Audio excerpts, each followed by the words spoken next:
So we're looking here at this keyway is completely destroyed.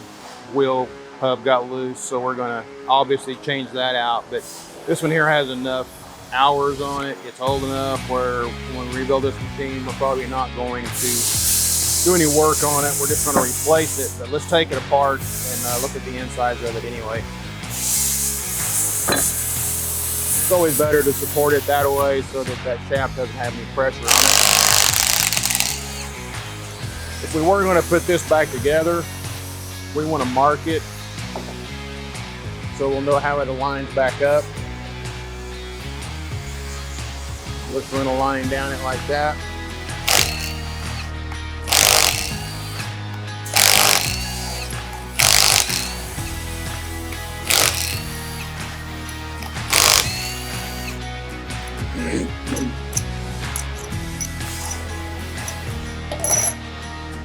And then we'll lay these parts out here.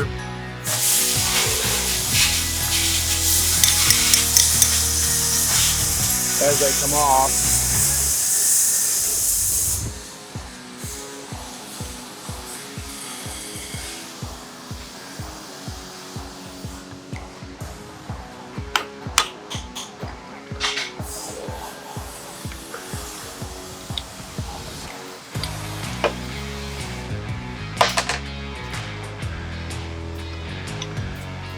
This is the part that will generally fail. These teeth will come around and chip little pieces off, and those little pieces will go up and go into the pump and then destroy the pump.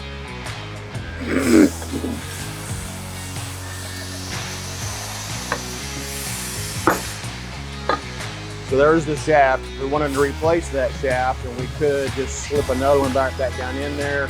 If the seals weren't leaking before, then we would probably get away with not having to replace those seals.